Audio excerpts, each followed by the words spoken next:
আমরা ইতিমধ্যে 6 ধরনের রূপান্তর দেখেছি, আর আজকে দেখব আরও চারটা কী বাইনারি থেকে অক্টাল, বাইনারি থেকে হেক্সাডেসিমাল, আবার অক্টাল থেকে বাইনারি এবং হেক্সাডেসিমাল থেকে বাইনারি। এই সংখ্যা পদ্ধতির রূপান্তর সবচেয়ে সহজ। Binary octal, octal binary, binary hexadecimal, hexadecimal binary. তবে এই ক্ষেত্রে তোমার এই যে একটা চার্ট দিয়ে রাখছি আমি, মানে সময় বাঁচানোর জন্য চার্টটা লিখে রাখছি আগে থেকে। এই চার্টটা মেমোরাইজ করা ইম্পর্টেন্ট হবে। ইম্পর্টেন্ট মানে কি, এটা মাস্ট নিডেড, করতেই হবে। তবে চার্ট মনে রাখার জন্য আমি কিছু টেকনিক বলি তোমাকে, একটু খেয়াল করো। যে কোনো সংখ্যা জিরো, আমার জিরো যদি যে একটা সংখ্যা থাকে তার ইকুইভ্যালেন্ট বাইনারি নাম্বার কত? জিরো। জিরো তো জিরোই। ওয়ান, এটার ইকুইভ্যালেন্ট নাম্বার ওয়ান। যখন টু বলছি এটার ইকুইভ্যালেন্ট দেখো 10। এটা মনে রাখার যে উপায় আমরা দেখি যে 1 এর পরে 2 থেকে 9 পর্যন্ত এর কোনোটাই বাইনারি সংখ্যা না। তাহলে 1 এর চেয়ে বড়, আমার 1 এর পরে 2, এখন 1 এর চেয়েই বড় এর ঠিক পরবর্তী বাইনারি সংখ্যাটা কত? 2, 3, 4, 5, 6, 7, 8, 9 এর কোনোটাই বাইনারি সংখ্যা না। তাহলে এর ঠিক পরবর্তী বাইনারি সংখ্যাটা কত? 10, 10। দ্যাট মিন্স 2 এর ইকুইভ্যালেন্ট বাইনারি নাম্বার হলো 10। আমি এবার আসি 3 এর জন্যে। এখন দেখো 10 এর ঠিক পরবর্তী সংখ্যা যেটা বাইনারি সংখ্যা সেটা কত? 10। এরপরে 11 যেহেতু এটা একটা বাইনারি সংখ্যা, আমি এটাই পেলাম 11 বাইনারি সংখ্যা। 4 এর ইকুইভ্যালেন্ট বাইনারি সংখ্যা, তাহলে 11 এর ঠিক পরের সংখ্যা বাইনারি সংখ্যা সেটা কত? আমরা দেখি 12 থেকে 99 পর্যন্ত, 12, 13, 14, 15, 16, 17 এভাবে 99 পর্যন্ত কোনোটাই বাইনারি সংখ্যা না। তাহলে 11 এর পরে 100, 11 এর পরে 100 বাইনারি ইকুইভ্যালেন্ট নাম্বার। দেখো 4 মানে 100। এরপরে 5 এর ইকুইভ্যালেন্ট 100, এর পরবর্তী সংখ্যায় 101 একটা বাইনারি সংখ্যা। 6 এর ইকুইভ্যালেন্ট কত? দেখো 5 মানে 101, 6 এর ইকুইভ্যালেন্ট বাইনারি নাম্বার। এখন দেখো 101 থেকে শুরু করে এরপরে 102, 103, 104, 105, 106, 107, 108, 109 এর কোনোটাই বাইনারি সংখ্যা না। এর পরবর্তী বাইনারি সংখ্যা 110। তাহলে 6 এর ইকুইভ্যালেন্ট বাইনারি সংখ্যা হচ্ছে 110। 7, 111। এইভাবে যদি তুমি মনে রাখতে পারো তাহলে তোমার জন্য এটা ইজিয়ার হয়ে গেল এই চার্টটা প্রডিউস করা। কিন্তু চার্ট যেভাবেই করো না কেন, এটা মেমোরাইজ করা ছাড়া তোমার এই অঙ্ক করতে পারবে না। আমি তোমাকে মানে টেকনিকটা বুঝিয়ে দিলাম, এটা কিভাবে আসছে, এই চার্টটা মনে রাখার কৌশল। তাহলে আমরা প্রথম দেখব বাইনারি থেকে অক্টাল। একটা মুছে দেই। বাইনারি থেকে অক্টাল, যে কোনো একটা বাইনারি সংখ্যা লিখি। 101,110.111,110 এটা একটা বাইনারি সংখ্যা।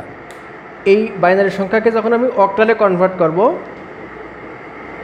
শুধু একটা ব্যাপার হচ্ছে অক্টাল নাম্বারের ক্ষেত্রে 3টা বিট ব্যবহার করা হয়। এটার কারণ আছে, দেখো অক্টালের ম্যাক্সিমাম নাম্বার হচ্ছে 7, 7 এর ইকুইভ্যালেন্ট বাইনারি নাম্বার 111। তার মানে এখানে ম্যাক্সিমাম 3টার বেশি বিট আমার দরকার হচ্ছে না। এই কারণে অক্টাল নাম্বারের ক্ষেত্রে আমি 3টা বাইনারি ডিজিট অর্থাৎ 3টা বিটকে একত্রে করে নিয়ে এক একটা নাম্বার হয়। এখন এই যে নাম্বারটা, এটার প্রতি 3টা বিটকে একত্রে করে এর ইকুইভ্যালেন্ট অক্টাল নাম্বার লিখলেই আমার অ্যান্সার হয়ে গেল। দেখো এখানে এই 3টা, এই 3টা, এটার ইকুইভ্যালেন্ট অক্টাল নাম্বার কত? 1015। 110 কত? 6। 111 এটার ইকুইভ্যালেন্ট নাম্বার 7, 1106। তার মানে কিন্তু আবার অঙ্ক হয়ে গেছে। এখন আমি লিখব 101,111,110 is equal to 56.5 76, এই যে এটা অক্টাল নাম্বার। তাহলে বাইনারি টু অক্টাল কনভার্সনের ক্ষেত্রে আমার আসলে কিছুই করতে হচ্ছে না, শুধু এই চারটা মেমোরাইজ করতে হচ্ছে। ইনফ্যাক্ট আজকে আমরা এই লেসনে যে চারটা কনভার্সন দেখব, এই চারটা কনভার্সনের ক্ষেত্রে সবার ক্ষেত্রে একই কথা, এই চারটা মেমোরাইজ করলে আমার হয়ে যাচ্ছে। ওকে, আমরা বাইনারি টু অক্টাল দেখলাম, এখন দেখব অক্টাল টু বাইনারি।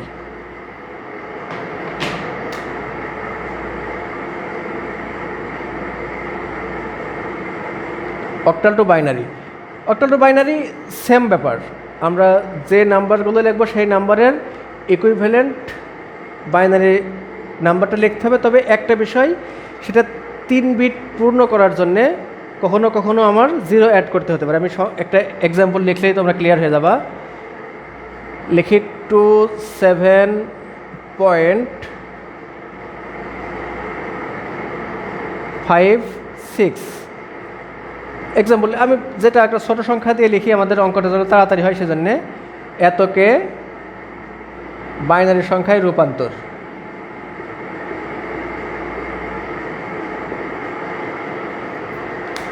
ওকে, তাহলে আমরা কি করব, 2 এর ইকুইভ্যালেন্ট বাইনারি নাম্বার কত, 10। এখন খেয়াল করো 10 এখানে কতটা বিট ব্যবহার হয়েছে, অনলি 2টা বিট। তাহলে 010 এভাবে লিখব। 7 এর ইকুইভ্যালেন্ট বাইনারি 111, 5101। এখন দেখো এখানে 3টা বিট হয়েছে বলে আমি কিন্তু 101 লিখলাম। যদি এমন হতো যে 3টা বিট হয়নি, তাহলে একটা 0 দিয়ে 3 বিট পূর্ণ করা লাগতো। 6110, তাহলে 27.56 অক্টাল নাম্বার, এটার ইকুইভ্যালেন্ট বাইনারি হচ্ছে। এখন খেয়াল করো এই 0টা সবার আগে, তাহলে এই 0তে কোনো ভ্যালু অ্যাড করে না, আমি এই 0টা লিখতে হচ্ছে না। 10111.101.110, এটা হচ্ছে আমার অ্যান্সার। তাহলে অক্টাল থেকে বাইনারি খুব সহজ না? ওকে, আমরা আগের অঙ্কের তোমাদের কোনো হোমওয়ার্ক লিখিনি, এখানে একটা হোমওয়ার্ক দিয়ে দেই। 56.25 এতকে বাইনারি সংখ্যায় রূপান্তর, বাইনারি সংখ্যায় রূপান্তর করো। ওকে, তাহলে এইটা তোমরা যেটা প্রতিনিয়তই বলি যে তুমি তোমার খাতায় করবা, মোবাইলে ছবি ওঠাবা, আমাকে পাঠিয়ে দিও, আমি সেখান থেকে দেখে দেব। এখন দেখব তাহলে বাইনারি থেকে হেক্সাডেসিমাল।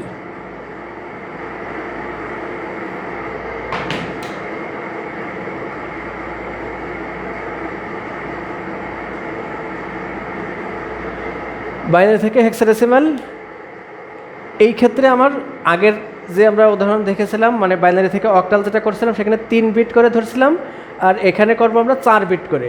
যেহেতু হেক্সাডেসিমালের ম্যাক্সিমাম নাম্বার হচ্ছে 1111, এখানে 4টা বিট ব্যবহৃত হতে পারছে। তো 3 বিট লিখলে আমার সবগুলো সংখ্যা এখানে কভার করা সম্ভব না, তা এই জন্যে 4টা করে বিটের ইকুইভ্যালেন্ট নাম্বার লিখলেই আমার অ্যান্সার হয়ে গেল। বাইনারি একটা নাম্বার লিখি 111.1011.1101 টু এতকে হেক্সাডেসিমাল সংখ্যায় রূপান্তর।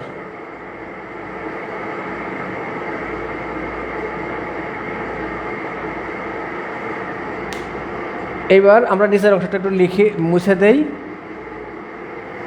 একবারে অঙ্ক করছি। দেখো এখানে 4টা করে বিট নিচ্ছি, তাহলে এই 4টা প্রতিটার ইকুইভ্যালেন্ট নাম্বার লিখলেই আমার হয়ে যাবে। 1101 কত, 1101 ডি, 1011 বি, 1011 বি 1101 ডি। তাহলে 1101.1011111012 is equal to DB point BD 16। খুবই সহজ। তবে আচ্ছা, আমরা একটা বিষয় হয়ে গেছে, এমনভাবে লিখেছি যে প্রতিটাতেই 4 বিট করে করে আসলে আছে। যদি কখনো আমরা আগের উদাহরণে যেটা দেখেছিলাম যে যদি আমার এমন হয় যে 4টা বিট হচ্ছে না, তাহলে একটা 0 দিয়ে 4 বিট পূর্ণ করতে হবে। একটা বা দুইটা 0 দেওয়া লাগতে পারে। যেমন 2, কখনো যদি 2 আসে তাহলে এর ভ্যালু হচ্ছে 10, তাহলে আমার হেক্সাডেসিমালে 0010 লিখতে হবে, যেহেতু 4টা বিট, তাই বাম পাশে আরও 2টা 0 লিখে আমার 4টা বিট পরিপূর্ণ করতে হবে। যদি 3 হয় তাহলে 11, সেটা আমি লিখবো 0011। ওকে,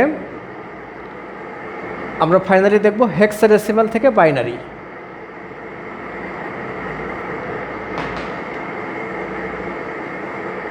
হেক্সাডেসিমাল থেকে বাইনারি সংখ্যা, যে কোনো একটা হেক্সাডেসিমাল সংখ্যা লিখি আমরা। Suppose 3B point 9C।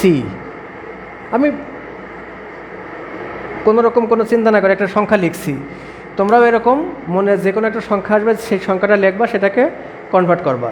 ব্যাপারটা হচ্ছে যে আমি প্রতিনিয়তই বলি, এটা ম্যাথমেটিক্স, এটা তোমার মুখস্থ করার বিষয়ও না, আবার একবার দেখে গেলে বুঝে রেখে দিলেই হলো না। প্র্যাকটিস না করা পর্যন্ত তুমি এটা পুরোপুরি বুঝতে পারবা না এবং পরীক্ষার খাতায় করতে পারবা না। এতকে বাইনারি সংখ্যায় রূপান্তর লিখলাম না। এখন 3 এর ইকুইভ্যালেন্ট আমি এই সংখ্যাটা একটু ঘুরিয়ে লিখি, তোমরা এটা করি। 3 হচ্ছে 11, তার মানে 0011 এরকম লিখতে হবে। B means 1011, 1011। 9 means 1001, C 1100। তাহলে 3B point 9C 16 is equal to, এখন দেখো প্রথম 2টা 0 আমি যেহেতু সর্ববামে, এটাকে আমি অমিট করতে পারি। 1011.10011100, লাস্টে 0 আমি নাও দিতে পারি। 2, এটা হচ্ছে অ্যান্সার। এটাকে আমি যেটা বলছিলাম, আমি একটু আরেকটা উদাহরণ তোমাদেরকে দেখাই, তাহলে মানে আমি এমন কিছু সংখ্যা আসলে অজান্তেই লেখা হয়ে যাচ্ছে, যেটার মাধ্যমে তোমার এই যে বাম পাশে 0 অমিট করছি দেখা হচ্ছে না। আরেকটা উদাহরণ লিখি, এটাকে ঘুরিয়ে লিখি, তাহলেই হচ্ছে। যদি লিখতাম B3, তাহলে কি করা লাগতো? মুছে দেই। B means 1011, 3 means 11। এখন দেখো 11 মানে 0011 লিখতে হবে। 9, এটা হচ্ছে 1001, সি হচ্ছে 1100। এখন দেখো B3.9C 16 ইজ ইকুয়াল টু, এই যে এবার আমি কিন্তু এই 0 অমিট করতে পারছি না, তার কারণ এই 0 আমি বাম পাশে 0 ছিল বলে সেই 0 লিখলে এটা কোনো ভ্যালু অ্যাড করতো না, সেই কারণে আমি 0 অমিট করছিলাম। এখন এই 0 আমি অমিট করতে পারছি না, তাহলে অ্যান্সারটা কী আসছে? 1011.10011112, এটা হচ্ছে অ্যান্সার। ওকে, আশা করি তোমরা বুঝতে পারছো। তাহলে আজকে আমরা যে 4টা রূপান্তর দেখালাম, বাইনারি থেকে অক্টাল, বাইনারি থেকে হেক্সাডেসিমাল, আবার হেক্সাডেসিমাল থেকে বাইনারি, অক্টাল থেকে বাইনারি, এই 4টা রূপান্তর খুবই সহজ। এই যে চার্টটা মেমোরাইজ করতে হবে, তবে চার্ট মেমোরাইজ করার ক্ষেত্রে তোমাদেরকে আমি টেকনিকটা শিখিয়ে দিয়েছি। টেকনিকটা শিখে তুমি শুধু চার্টটা লিখতে পারবে, কিন্তু চার্টটা তোমাকে মেমোরাইজ করার কোনো বিকল্প নাই এই অঙ্ক করার ক্ষেত্রে। এরপরে আমাদের বাইনারির যোগ আসবে, সেখানেও দরকার হবে। তাহলে আমার মনে হয় না এখানে খুব ডিফিকাল্টিস আছে। তোমাদেরকে হোমওয়ার্ক আমি হয়তো সবগুলো টার্মের দেইনি, যে টার্মের দিয়েছি আমি দিলাম কি না দিলাম এটার উপরে তোমরা অবশ্যই নির্ভর করবে না। তোমার শেখাটা তোমার কাছে, তুমি কোনোভাবে বাহবা পেয়ে গেলে এটা আসলে তো তোমার উদ্দেশ্য না। তুমি শিখতে হবে, শেখার মাধ্যমে তোমার এটা বাস্তব জীবনে কাজে লাগবে। তোমার অ্যাডমিশন টেস্টে তুমি যদি ভালোভাবে না শিখতে পারো সেখান থেকে ভালো করতে পারবে না। সর্বোপরি তোমাদের মঙ্গল কামনা করে, আর যদি তুমি যেটা প্রতি ভিডিওতেই বলি, তোমার কাছে যদি মনে হয় তুমি শিখতে পারছো, তোমার ভালো লাগছে, তুমি শেয়ার করবা তোমার অন্য ফ্রেন্ডকে, সেজন্য দেখে লাভবান হতে পারে। Thank you very much.